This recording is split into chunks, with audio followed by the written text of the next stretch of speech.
할렐루야. 2024년 여섯걸음교회 첫 주일 예배 오신 여러분을 주님의 이름으로 축복합니다. 우리 함께 예배하겠습니다.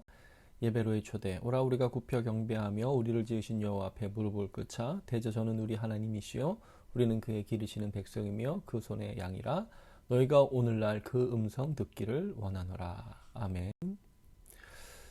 사도신경으로 우리의 신앙 고백하시겠습니다. 전능하사 천지를 만드신 하나님 아버지를 내가 믿사오며 그 외아들 우리 주 예수 그리스도를 믿사오니 이는 성령으로 잉태하사 동정녀 마리아에게 나시고 본디오 빌라도에게 고난을 받으사 십자가에 못 박혀 죽으시고 장사한 지 사흘 만에 죽은 자 가운데서 다시 살아나시며 하늘에 오르사 전능하신 하나님 우편에 앉아 계시다가 저리로서 산 자와 죽은 자를 심판하러 오시리라. 성령을 믿사오며 거룩한 공예와 성도가 서로 교통하는 것과 죄를 사하여 주시는 것과 몸이 다시 사는 것과 영원히 사는 것을 믿사옵나이다. 아멘. 우리 하나님을 찬양합시다. 정성껏 준비한 예물 드리시겠습니다. 함께 기도하시겠습니다. 사랑과 은혜가 충만하신 하나님 아버지, 새해 첫 주일 예배할 수 있도록 우리를 인도하여 주시니 감사합니다. 오늘 예배하는 시간 가운데 우리 심령 가운데 은혜로 덮어주시고 세상에서 받은 모든 상처 치유받게 하여 주옵소서. 우리의 심령에 새 힘을 얻어 다시 믿음으로 살아갈 힘과 용기와 능력을 얻는 예배가 되게 하여 주옵소서. 우리에게 주신 모든 것이 하나님의 은혜임을 고백합니다. 오늘 우리가 구별하여 드린 우리의 예물을 주님 받아주시고 우리의 삶에 하나님의 은혜로 충만하게 차고 넘치는 2024년이 되게 하여 주옵소서. 우리 자녀의 문제로 기도할 때 그 기도에 하나님 선하게 응답하여 주시고 우리가 앞으로 나아갈 길을 위해서 부르짖어 기도할 때 우리의 길을 보여 주옵소서. 모든 교회에 간구하는 기도에 응답하여 주시사 영과 진리로 예배하는 공동체가 될 수 있도록 인도하여 주옵소서. 우리 구주 예수 그리스도 이름으로 간절히 기도하옵나이다. 주님이 가르쳐 주신 기도하시겠습니다. 하늘에 계신 우리 아버지여, 이름이 거룩히 여김을 받으시오며 나라가 임하시오며 뜻이 하늘에서 이루어진 것 같이 땅에서도 이루어지이다. 오늘 우리에게 일용할 양식을 주시옵고 우리가 우리에게 죄 지은 자를 사하여 준 것 같이 우리 죄를 사하여 주시옵고 우리를 시험에 들게 하지 마시옵고 다만 악에서 구하시옵소서. 나라와 권세와 영광이 아버지께 영원히 있사옵나이다. 아멘. 교회 소식입니다. 새해 첫 해가 되어서 예배 전체 의식을 이제 순서를 같이 처음부터 해보았습니다. 온라인 예배로 드릴 때 간략하게 생략했었는데 또 새해 또 새롭게 시작하면서 전체 예식에 대해서 우리가 같이 나누면 좋을 것 같아서 전체 예식 예배로의 초대부터 해서 예식대로 한번 진행해 봤습니다. 오늘은 창립 기념주일입니다. 여섯걸음교회는 2023년 1월 1일 주일에 첫 예배를 드리면서 시작했습니다. 그리고 지금은 이제 GMC에 속하게 되었죠. 글로벌 메소디스트 처치에 속하게 되어서 저도 거기에 엘더 목사로 등록이 되었고 우리 교회도 등록이 되었습니다. 작년부터 등록이 되었는데 이제 올해 우리가 출발하면서 우리가 GMC 교회로서 출발한다라고 하는 것을 우리가 공식적으로 말씀드리고 예배하면 좋겠습니다. 2024년 표를 정했습니다. 하나님과 동행하는 삶을 위해 예배하는 공동체, 예수의 이름을 높이기 위해 예배하는 공동체, 그런 공동체가 되기를 간절히 원합니다. 우리 기도하는 가운데 예배 처소를 위해서 간절히 함께 기도해 주셨는데 2월 첫째 주부터 이제 이 장소에서 예배 처소로 다시 예배 드리게 될 것 같습니다. 공사가 진행되고 있고요. 또 바닥도 좀 카페트로 깔고 저쪽에 이제 좀 벽도 이렇게 해가지고 예배 장소와 친교 장소를 구분하고 이렇게 좀 정비하고 있습니다. 그래서 공사가 진행되고 다 진행이 되면 저희가 이제 이사를 진행하고 함께 예배 드릴 수 있는 처소로 옮기게 되었습니다. 기도해 주셔서 감사하고요. 계속해서 기도해 주셔서 저 장소가 기름 부으심이 있는 장소가 되고 은혜가 넘치는 장소가 될 수 있도록 계속 기도해 주시기를 부탁을 드립니다. 성경 말씀 보시겠습니다. 오늘 우리 함께 읽을 말씀은 사도행전 20장 7절에서 16절까지 말씀입니다. 그 주간의 첫날에 우리가 떡을 떼려 하여 모였더니 바울이 이튿날 떠나고자 하여 그들에게 강론할세 말을 밤중까지 계속하매 우리가 모인 윗다락에 등불을 많이 켰는데 유두고라 하는 청년이 창에 걸터 앉아 있다가 깊이 졸더니 바울이 강론하기를 더 오래 하매 졸음을 이기지 못하여 3층에서 떨어지거늘 일으켜 보니 죽었는지라. 바울이 내려가서 그 위에 엎드려 그 몸을 안고 말하되 떠들지 말라 생명이 그에게 있다 하고 올라가 떡을 떼어 먹고 오랫동안 곧 날이 새기까지 이야기하고 떠나니라. 사람들이 살아난 청년을 데리고 가서 적지 않게 위로를 받았더라. 우리는 앞서 배를 타고 아수에서 바울을 태우려고 그리로 가니 이는 바울이 걸어서 가고자 하여 그렇게 정하여 준 것이라. 바울이 아수에서 우리를 만나니 우리가 배에 태우고 미둘레네로 가서 거기서 떠나 이튿날 기오 앞에 오고 또 그 이튿날 사모에 들르고 또 그 다음날 밀레도에 이르니라. 바울이 아시아에서 지체하지 않기 위하여 에베소를 지나 배 타고 가기로 작정하였으니 이는 될 수 있는 대로 오순절 안에 예루살렘에 이르려고 급히 가미러라. 이 기록된 로고스의 말씀이 우리의 심령에 레마의 말씀으로 새겨지기를 원합니다. 하나님의 음성으로 우리의 심령 가운데 새겨지기를 간절히 원합니다.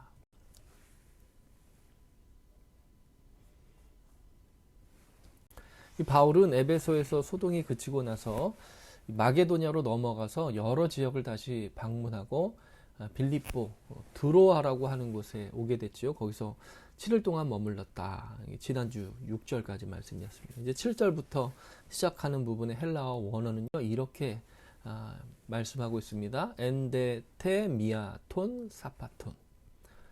이거는 분명히 이제 헬라어 뜻으로 보자면 안식 후 첫날이라고 하는 뜻이 분명합니다. 초대교회 교인들은요, 처음에는 유대인들과 같이 안식일에 모여서 예배하고 말씀을 듣고 그렇게 했습니다. 근데 이제 좀 나중에 시간이 지나서는요, 주일날 예배로 드렸다라고 하는 것이죠. 그것에 대한 어떤 공식적인 최초의 언급이 사도행전 20장 7절 말씀입니다. 안식이 지난 그 다음날, 그러니까 주일이죠. 지금 우리가 지키고 있는 주일. 공식적인 최초의 언급이고, 이 초대교회가 주일날 예배를 드렸다라고 하는 어떤 중요한 증거 자료가 20장 7절의 말씀이다라고 하는 것이죠. 안식일 다음 날에 모인 성도들이 정한 곳에 모여서 예배를 하면서 초기 교회 공동체는 공식 집회와 같은 정기 모임으로 이렇게 모여서 예배를 드리게 되었다라고 하는 것입니다. 초대교회 때부터 이 전통이 계속 이어져 오고 있는 거예요. 어떤 조작에 의해서 어떤 그런 개입에 의해서 된 것이 아니라 자연스럽게 유대교와도 다르게 분리되고 또 예수님이 부활하신 날이 우리에게 진정으로 구원을 주신 안식의 날이다라고 하는 것을 기억하고 기념하고, 그러니까 그 신앙을 계속 지키기 위해서 초대교회 때부터 지키기 시작한 것이 주일에 예배 드리는 모임이었다라고 하는 것입니다. 그리고 바울은 이렇게 초대교회 공동체가, 바울은 유대인이었고 안식일을 지켰지만 초대교회 공동체가 이 주일을 지키기 시작했잖아요. 그래서 하나님께 구별된 날로 중요하게 본인도 인정해 주었고 본인도 그렇게 생각했고, 자신이 여정을 떠나려고 할 때 일부러 이 날이 지나서 그 다음 날 떠나려고 여행길을 정했다라고 하는 것입니다. 이렇게 모여서 중요하게 했던 것은 강론이었습니다. 예수님에 대한 말씀을 듣는 것이 이 모임의 아주 중요한 시간이었죠. 바울이 다음날 떠나야 됐기 때문에 바울이 가기 전에 말씀을 더 들어야 된다. 그래서 아주 늦은 시간까지 강론이 이어졌다라고 하는 것입니다. 부흥회가 계속되어졌다라고 하는 거예요. 8절에 이렇게 말씀하죠. 우리가 모인 윗다락에 등불을 많이 켰다라고 하는 것입니다. 초대교회의 모임의 장소는 개인의 집의 한 공간을 쉐어하면서 이렇게 제공하면서 교회 모임이 지속되었습니다. 등불을 환하게 밝힌 이유는요, 당시 이 교회라고 하는 모임이 은밀하게 모인다, 이런 음모론이 많았어요. 로마 정부가 퍼뜨린 소문도 있고, 유대인들이 이제 이렇게 자꾸 음해하려고 하는 그런 소문을 퍼뜨리기도 하고, 그렇기 때문에 초대교회가 이거 우리 은밀하게 모이는 거 아니다 이렇게 하기 위해서 일부러 환히 빛을 비추기도 했다는 겁니다. 교회 모임은 은밀한 모임이 아니죠. 그 모임을 통해서 우리가 신앙적인 거룩함을 드러내는 모임이다. 정말 핍박을 받기 전까지는요, 그렇게 한 장소에 모일 때 이렇게 환하게 등불을 밝혔다는 거예요. 우리가 교회로 모일 때는요, 은밀하게 모이는 모임이 아니에요. 그 모임을 통해서 거룩함이 더해져야 되고 밝게 빛나야 되는 것입니다. 우리 교회, 현재도 우리 교회의 모임이 더 투명해지고 그 모임을 통해서 신앙이 고치되고 성숙해지고 세상에 선한 영향력을 끼치는 공동체가 되기를 간절히 소원합니다. 교회 모임을 통해서 우리의 마음도 환해지고 세상도 밝히는 빛이 되어야 된다라고 하는 것이죠. 그렇지 못할 때 우리는 성령의 불을 밝히면서 우리 교회 모임이 환해지도록 기도해야 되는 것입니다. 3, 4 모여 따로 모여가지고요. 그냥 그룹을 저어가지고 어두운 계략을 짜는 일들이 교회 안에 있어서는 안 되는 것이죠. 캐비넷 모임이라고 해서 교회 안에서 여러 밝혀진 공동체 안에서 이루어진 결정인데 캐비넷 모임이라고 해가지고 중요한 직책의 사람들이 모여가지고 이상한 결정을 하는 거예요. 이게 정말 잘못된 모습 아닙니까? 사사로이 그렇게 뒷모임을 가지고 교회답지 않은 결정들을 하는 모습들을 보여서는 안 된다는 거예요. 이건 정말 어불성설이죠. 그런 일을 일으키는 교회 공동체가 되어서는 안 된다는 것입니다. 등불을 많이 켜십시오. 환하게 비추십시오. 빛을 비추는 교회가 되시기를 간절히 축원합니다. 이제 이 다락방에 모여가지고요. 드로아의 한 집에 모여가지고 사람들이 많이 모였습니다. 불을 환히 밝혔죠. 근데 그렇게 넉넉한 공간은 아니었던 것 같아요. 빽빽하게 사람들이 모인 공간이었다라고 하는 것이죠. 그래서 유두고라고 하는 이 청년은요. 자리를 제대로 잡지 못하고 창가에 걸터 앉았다는 거예요. 하루 종일 이 당시에 이 사람들의 일상이 어떻겠습니까? 하루 종일 일하고 저녁 시간이 되어서 집회에 참석하지 않았겠습니까? 그러면 어떻습니까? 피곤하겠지요. 이런 성도의 마음을 우리는 이해하고 있을까? 그런 생각이 들었습니다. 사도행전 20장에 나오는 유두고에 대한 이야기를 제가 예전에 여러 설교나 이런 데서 들어보면요.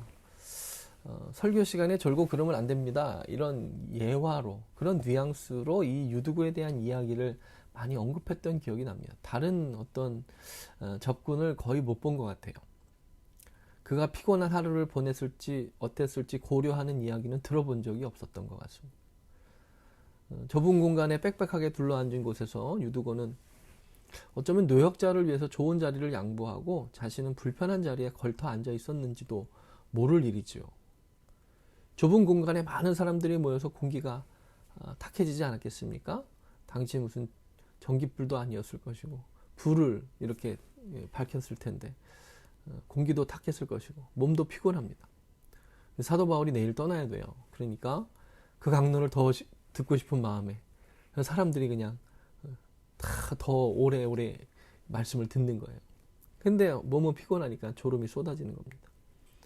늦은 시간까지 강론이 이어지는데 결국 졸음을 이기지 못했다는 것이죠.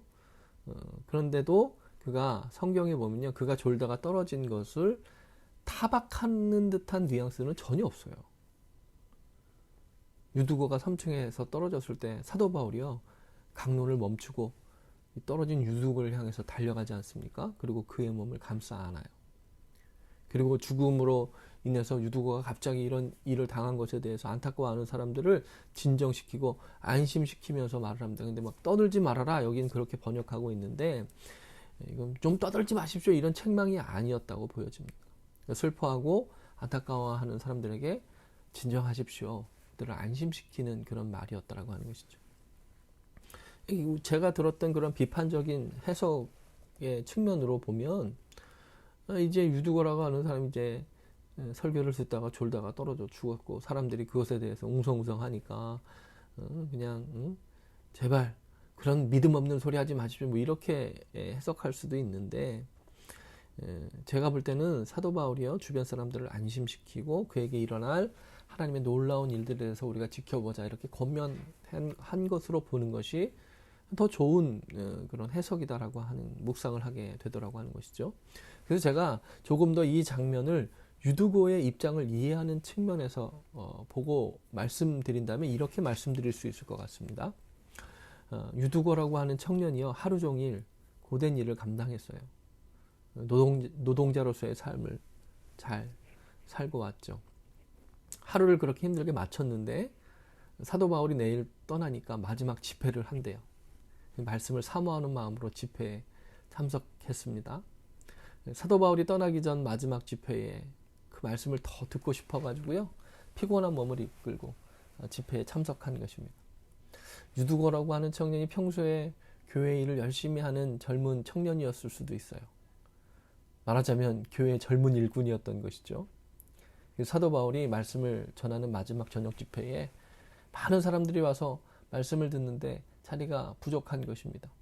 그러니까 유두거는요, 어르신께 자리를 양보하는 거예요. 아유, 저는 여기 앉으십시오. 저는 저쪽에 그냥 불편한 자리에 앉아도 됩니다.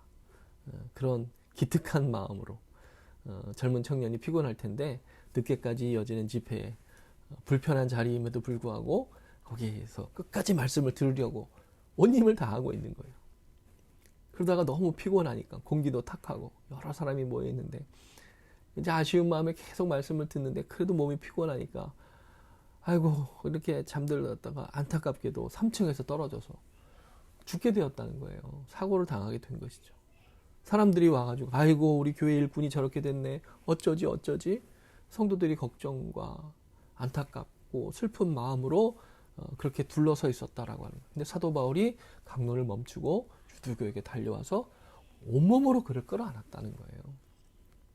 그를 탓하거나 책망하고 이 상황에 대해서 뭐 누구를 탓하고 이런 것이 아니라 그를 온몸으로 끌어안았다는 거예요. 그리고 그가 교회의 귀한 일꾼임을 사도 바울도 알지 않았겠습니까? 정말 그를 아끼는 마음으로 그렇게 정말 피곤한 가운데서도 말씀을 듣다가 아이고 이렇게 사고를 당했는데 자기도 안타까운 마음으로 그를 감싸 안았습니다. 그리고 그를 위해서 간절한 마음으로 하나님께 간절히 기도를 하였다라고 하는 것이죠. 그때 하나님의 은혜로 호흡이 돌아오고 있는 것을 사도 바울이 느낀 겁니다.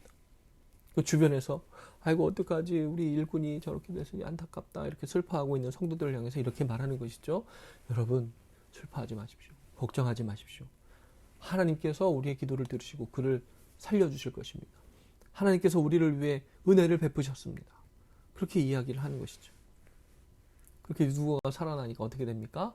올라가서 떡을 먹고 오랫동안, 그 오랫동안이 언제죠? 날이 새기까지 이야기를 했다는 거예요. 부활을 직접 보지 못하고 전해 들었던 회중들에게 유두거가 죽었다가 다시 살아난 이 사건은요, 예수님의 부활에 대한 말씀을 더 깊이 믿게 되는 계기가 되었을 것입니다. 그리고 생명의 주관자가 하나님이심을 말씀을 통해서 들었지만 다시 한번 상기하게 되는 그런 사건이었을 것입니다. 그리고 우리는 육신의 생명에 한계가 있지만 우리에게 영원한 생명이 주어졌다. 예수님의 부활을 통해서 우리에게 그것이 주어졌다라고 하는 것을 더 확신 있게 믿는 계기가 되었을 것입니다. 그 감격을 가지고 새벽녘까지 야식을 좀 챙겨 먹으면서까지 날이 새기까지 더 깊은 신앙의 대화를 나누었다는 거예요. 그 장면을 지금 묘사하고 있는 것입니다. 여러분 이렇게 이 장면을 묵상하면 어떻겠습니까? 바울이 혼자 이 유두거의 사건 이후에는 바울이 혼자 강론한 게 아니에요. 사람들이 다 모여가지고 이 놀라운 은혜의 사건을 보면서 서로 시간 가는 줄 모르고 신앙적인 대화를 이어갔다는 겁니다. 우리 이렇게 살자. 이런 결단을 하고 살자. 예수님만 바라보고 살자. 그런 이야기가 이어졌다는 거예요. 그래서 오늘 본문 마지막에 이런 고백으로 끝이 납니다. 사람들이 살아난 청년을 데리고 가서 적지 않게 위로를 받았다. 많은 위로를 받았다는 거예요. 저는 지난주부터 이 말씀이 깊이 와닿았어요. 우리 교회 공동체를 통해서 신앙의 길을 가는 우리가 위로받고 권면을 받고 세임을 얻는 그런 교회가 되기를 간절히 소원합니다. 잘못된 것을 덮어주면서까지 잘한다 하라고 하는 것이 아니죠. 하지만 서로를 깊이 이해하는 그런 사람들이 함께 신앙생활을 할 때 여러분 이 교회 안에서 이루어지는 모든 사건들을 통해서 정말 좋지 않은 일이라 할지라도 오히려 위로를 받는 은혜를 경험하게 된다라고 하는 것을 우리는 말씀을 통해서 바라볼 수 있어야 된다는 거예요. 여러분 유두거를 깊이 이해했어요. 그래서 그가 집회 중에 졸다가 떨어져 죽게 되었지만 아유 저 신앙 없는 놈이 저렇게 젊은 애들은 다 저래 뭐 이러면서 탓하지 않았다는 거예요. 졸 수밖에 없었던 것에 대해서 회중도 이해했고 바울도 그의 사정을 알고 있었다라고 저는 보여져요. 그래서 그가 떨어졌을 때 책망하는 태도가 아니라 그를 긍휼히 여기는 마음으로, 회중이 안타까워하는 마음으로 둘러섰고, 바울은 그를 긍휼히 여기는 마음으로 그를 온몸으로 감싸 안았다는 거예요. 그런 안아줌을 통해 하나님은 교회 가운데 놀라운 역사를 행하셨고, 그 역사를 통해 교회 공동체가 위로받음을 통해서, 그가 다시 살아남을 통해서 부활을 확신하고 영생을 바라보고 자신의 믿음의 삶을 견고하게 하는 사건이 되었다라고 하는 거예요. 그것이 교회 공동체에게 적지 않은 힘이 되었다라고 하는 것을 오늘 말씀을 통해서 바라보게 되더라고 하는 거예요. 무엇보다 교회 공동체가 위로가 가득한 교회 공동체가 되기를 간절히 소원합니다. 지난주부터 말씀드렸지만 여러분, 신앙을 가지고 이 땅을 살아간다라고 하는 것이 얼마나 힘든 일입니까? 우리가 정말 제대로 신앙생활을 하려고 하면 세상의 가치관과 부딪힐 수밖에 없잖아요. 우리는 성경적인 가치관을 가지고 있는데 얼마나 힘든 일이에요. 그런데 우리가 교회에 와서도 위로의 말보다 판단하고 핀잔하는 말을 더 많이 듣는 것은 아닌가 하는 생각을 우리가 해봐야 된다라고 하는 거예요. 조금 막 힘들어하면 야, 너만 힘든 거 아니야. 다른 사람도 다 힘들어. 그런 식으로 말하는 것은 아닙니까? 열심히 하려고 하고 잘하다가 근데 좀 실수하는 경우도 있잖아요. 그러면 아유, 쟤는 저렇게 정말 시키지도 않았는데 나서다가 실수해. 여러분, 우리가 그렇게 타박하며 교회 공동체 안에서도 그렇게 사람을 무시하고 있지 않느냐 하는 것입니다. 조그만 실수에도 책망하기에 급급하고요. 또 뭘 잘하면 또 시기하고 질투해요. 또 막 모략합니다. 아유, 쟤는 세상에서 별 볼 일 없으니까 교회 와가지고 저렇게 인정받으려고 그런다. 우리 다 교회 안에서도 그런 얘기 하는 거 아닙니까? 와서 격려하고 위로하기는커녕 그냥 막 서로 무슨 업적을 쌓아가지고 내가 공로가 더 많네, 내가 헌금을 더 많이 하네, 내가 저거 어떻게 했네, 내가 교회 십자가를 어떻게 했네. 우리가 서로 너는 아무것도 안 했지 이렇게 대하는 거 아닌가 하는 생각을 하게 되더라고 하는 거죠. 우리의 모습이 좀 돌아봐지는 묵상이 되더라고 하는 것이죠. 여러분, 사람은요, 무엇을 한 것으로 평가받는 것이 아니죠. 사람은 그 존재 자체만으로도 귀하다라고 하는 것입니다. 여러분, 그게 성경적 가치관이고 성경적 인간관 아닙니까? 저는 그렇게 배우고 그렇게 묵상하고 그렇게 생각하며 살고 있습니다. 여러분, 뭘 잘해야 칭찬하고 귀하다 하고 그렇지 않으면 쓸모없는 존재인 것처럼 대하는 것은요, 교회가 가져야 되는 인간관이 아니다라고 하는 거예요. 한 영혼이 천하보다 귀한 것이죠. 그저 그 한 사람의 존재 자체만으로도 당신은 천하보다 귀하다라고 사람을 대할 수 있는 게 교회 공동체가 되어야 되는 거 아닙니까? 그게 하나님이 인간을 대하는 기본적인 마음이다라고 하는 거 우리가 성경을 통해서 배우고 우리가 그렇게 묵상하고 있지 않습니까? 그런 마음이 모인 교회가 영혼을 살리게 되고요. 또 놀라운 새 힘을 얻는, 위로를 얻는 교회가 된다라고 하는 것이죠. 그런 교회 공동체에서 모여 예배할 때 세상의 가치관에 지쳐 있다가 성경적 가치관으로 인해서 우리가 힐링을 얻게 되지 않겠습니까? 야, 정말 세상과 다르다. 그 교회고 세상이고 온통 물질주의적이고 성공주의적인 가치관으로 점철되어 있다면 도대체 우리는 어디서 위로를 얻고 안식을 누릴 수 있느냐 하는 것이죠. 사람들이 살아난 청년을 데리고 가서 적지 않게 위로를 받았더라. 할렐루야. 우리 공동체가 그렇게 부활의 소망으로 위로를 얻게 되는 공동체 되기를 간절히 소원합니다. 이 세상이 다가 아니잖아요. 그죠? 눈에 보이는 것이 전부가 아닙니다. 보이지 않는 하나님의 나라가 있고요. 이 땅에서 우리가 업적을 이룬 것으로 우리는 평가받는 존재가 아니에요. 여러분, 하나님이 보실 때는요, 우리가 세운 업적은 다 거기서 거기에요.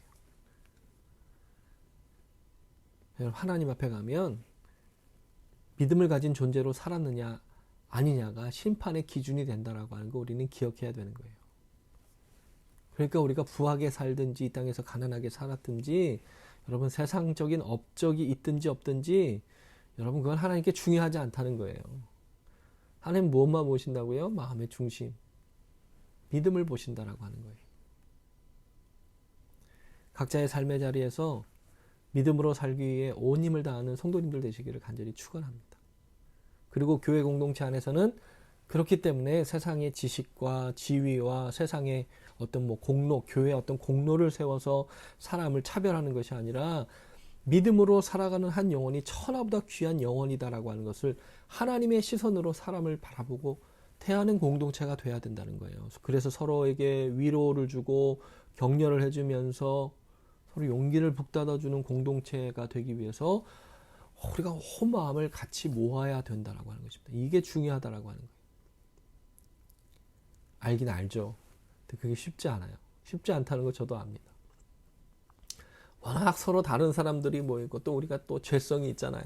서로 다 마음이 네 마음이 내 마음이다 이렇게 되는 게 쉽지 않아요. 하지만 성경을 계속 묵상해 보면 그게 교회의 본질 아닙니까? 말씀이 우리에게 들려주시는 교회라고 하는 것은 그래야 되지 않겠습니까? 한 영혼을 천하보다 귀하게 여기고 하나님의 시선으로 그 영혼을 바라보고 이게 하나님의 음성이 아니겠느냐 하는 것이죠. 그러니 잘 되지 않아도 그 본질을 추구하기 위한 걸음을 멈추지 않는 저와 여러분 되기를 소원합니다. 잘 안 되니 세상과 다를 게 없는 교회가 되어도 괜찮다. 그것은 아니지 않습니까?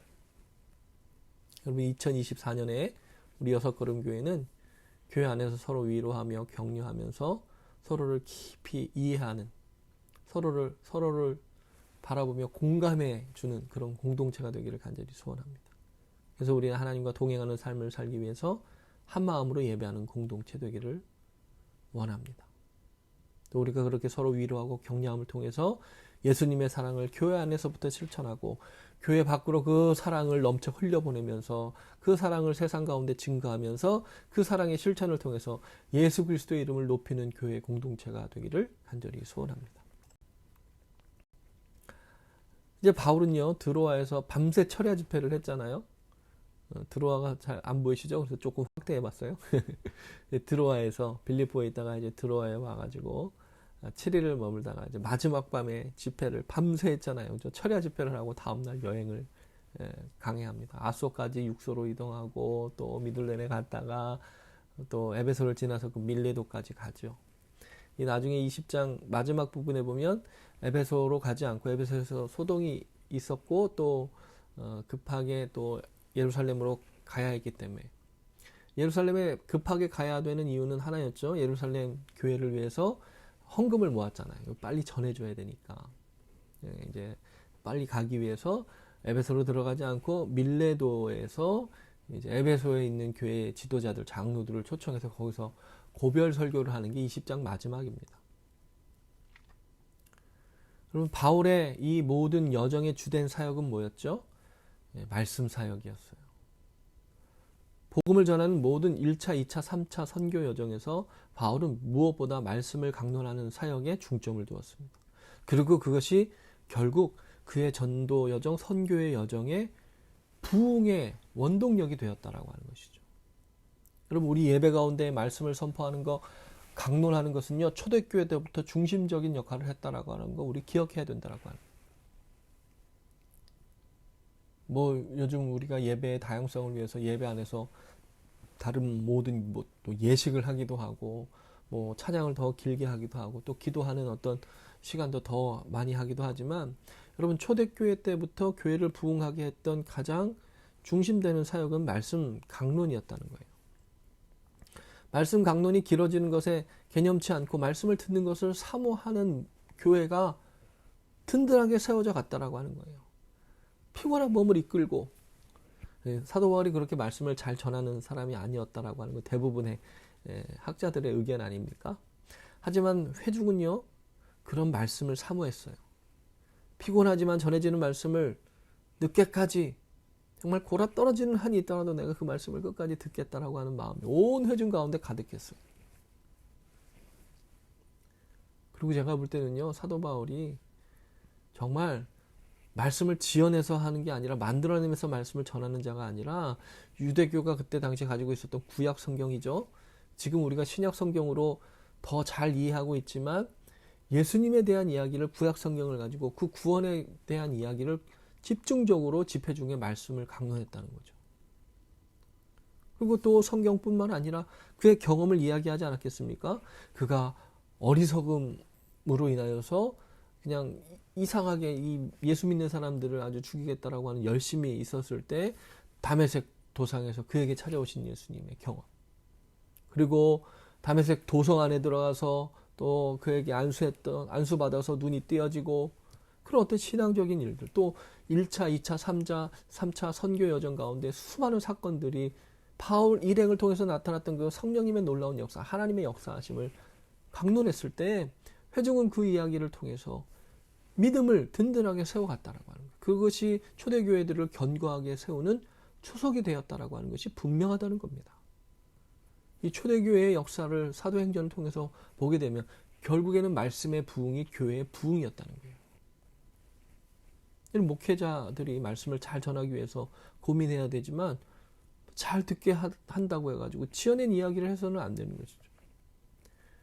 하나님께 받지도 않은 말씀, 그러니 자기 마음에 감동도 없는데 그저 어디서 그냥 이렇게 가져와가지고 인용한다고 그냥 감동도 없는데 내가 전하는 말씀을 전해서는 안 되는 것이죠. 목회자가 먼저 주신 말씀에 깊은 묵상을 하고 지어내지도 말고 보태지도 말고 그냥 우리에게 주신 성경의 말씀을 전하면 되는 겁니다. 여러분, 그게 진짜 설교고 그게 강론이고 그것이 진리를 선포하는 것이 되는 것이죠. 또 듣는 회중도요, 사모하는 마음으로 들어야 되는 거예요. 아, 저 목사는 잘하네 못하네, 그런 마음으로 들으면요 결국 진리를 구별해서 듣지 못하고요, 자기가 듣기 좋네 아니냐가 말씀을 듣는 기준이 되고 만나는 겁니다. 거기에는 늘 한계가 있잖아요. 그러다 보면 우리가 듣기 좋은 말만 쫓아서 듣게 되는 것이죠. 여러분, 너무 당연한 말 같지만 전하는 사람도 듣는 사람도 잘 전하고 잘 들어야 된다고 하는 것입니다.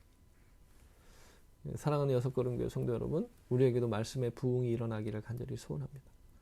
찬양 중요하죠. 찬양 저 너무 좋아하고요. 기도도 중요합니다. 어제는 이제 모여가지고 우리 같이 예배 초소에서 예배드릴 교회들이 모여가지고 기도했는데요. 정말 뭐 1시간 반이 넘게 기도했어요. 기도 중요하죠. 성찬도 중요합니다. 예배 안에 있는 모든 예식들이 다 소중하죠. 여러분, 우리가 신앙생활을 하면서 그리고 예배 안에 있는 요소들 가운데 안 중요한 요소가 어디 있겠습니까? 그런데 그 모든 것의 근간이 무엇이다? 결국 말씀이라는 거예요. 여러분, 말씀이 바탕이 되지 않으면 찬양도 그냥 노래가 되지 않겠습니까? 여러분, 말씀이 기본이 되지 않으면 기도가 하나님의 뜻을 따라 기도하는 것이 아니라 나의 소원을 이루기 위한 어떤 주술이나 주문처럼 되지 않겠느냐 하는 것입니다. 여러분, 말씀이 근간이 되지 않는다면 우리 안에 있는 성찬, 여러 예식들이 무슨 의미가 있겠습니까? 말씀을 통해서 우리에게 그 깊은 의미가 새겨져 있지 않으면요, 예식은 그저 예식으로 끝나더라고 하는 거예요. 여러분, 우리 안에 말씀이 깊이 뿌리 내려져 있을 때 예식을 통해서 그 말씀이 더욱더 우리 가운데에 깊이 파고들게 되는 것이다라고 하는 것이죠. 여러분, 말씀이 부흥해야 우리의 신앙도 부흥하고 교회도 견고하게 된다라고 하는 것을 사도행전의 초대교회의 모습을 통해서 우리가 바라보게 되기를 소원합니다. 여러분, 그래서 올 한 해도 우리 말씀을 많이 읽고 또 어떨 때는 한 구절 붙잡고 많이 묵상하고, 그죠? 우리 마음에 새겨지는 그 한 구절 붙잡고 깊이 묵상하고, 또 성경을 많이 읽고 또 깊이 읽어서 성경적 가치관이 우리 가운데 든든하게 채워지는 한 해가 되기를 간절히 축원합니다. 우리 교회는 빛을 환하게 비치는 교회 되기를 간절히 바랍니다. 어디서 작당 모의하고 이상한 결정을 내리는 교회가 아니라 정말 투명하게, 그래서 어떤 결정을 하든 정말 사람의 마음을 환하게 비춰주는 결정을 하는 교회, 그런 교회가 되기를 소원합니다. 우리 교회가 서로 깊이 이해함을 통해서 위로하고 격려하면서 서로 공감해주고 마음을 같이하며 예배하는 공동체가 될 수 있도록 우리가 간절히 기도하면 좋겠습니다. 무엇보다 말씀이 근간이 되어서 든든하게 세워지는 공동체, 그래서 주술적인 기도를 하는 교회가 아니라요, 말씀에 기초한 기도, 그죠? 하나님의 뜻을 깨닫기 위한 기도를 드리고 말씀에 감동되어서 드리는 찬양, 말씀의 깊은 이해를 통해서 드리는 은혜의 예식, 그래서 교회가 점점 더 성숙해지고 성장하는 그런 2024년 한 해가 되기를 간절히 소원합니다. 그런 교회를 꿈꾸며 그런 교회를 위해서 마음을 합하여 나가는 2024년, 그 귀하고 복된 한 해를 꿈꾸며 나아가는 우리 모든 성도님들 되시기를 다시 한번 주님의 이름으로 축원을 드립니다. 기도하시겠습니다. 사랑과 은혜가 충만하신 하나님 아버지, 2024년에도 우리가 예배할 수 있도록 인도해 주시니 감사합니다. 주님, 우리 여섯걸음교회 세상에 빛을 비추는 교회 되게 하여 주옵소서. 세상도 하지 않는 어두운 일을 하는 곳이 아니라 어떤 결정을 하든 세상을 환히 비추는 일을 결정하고 실천하며 빛을 비추는 교회 공동체가 되게 하여 주시옵소서. 주님, 이 땅의 모든 교회 공동체에 속한 성도님들이 서로가 서로를 깊이 이해하고 서로를 위로하며 격려하며 새 힘을 얻는 은혜의 모임 되기를 간절히 기도합니다. 이 땅을 믿음으로 살아가는 것에 대해서 서로 용기를 주는 우리 모든 공동체가 되게 하여 주시옵소서. 무엇을 이루고 해내서 귀한 것이 아니라 그 한 영혼 한 영혼이 그 존재만으로도 천하보다 귀한 영혼임을 바라볼 수 있는 영적인 시선이 있게 하여 주시옵소서. 주님, 무엇보다 말씀의 흥황, 말씀의 부흥이 우리 가운데 있기를 원합니다. 말씀이 근간이 되지 않으니 그저 소원을 비는 기도를 드릴 수밖에 없고 우리의 찬양은 노래일 뿐임을 우리가 깨닫게 되기를 원합니다. 말씀의 깊은 뿌리내림을 통해서 흔들리지 않는 견고한 믿음이 다져지는 우리 한 해가 되게 하여 주옵소서.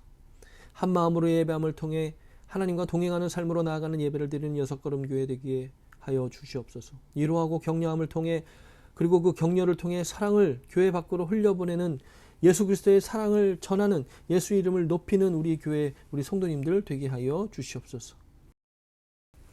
이제는 우리 구주 예수 그리스도의 무한하신 은혜와 하나님 아버지의 만극하신 사랑하심과 성령님의 도우시고 인도하시는 은총이 서로 마음을 같이하며 격려하고 위로하며 말씀의 부흥으로 견고한 믿음의 반석 위에 세워지기를 간절히 바라며 결단하고 나아가는 모든 믿음의 사람들 위에 이제로부터 영원토록 함께 하시기를 간절히 축원하옵나이다. 아멘.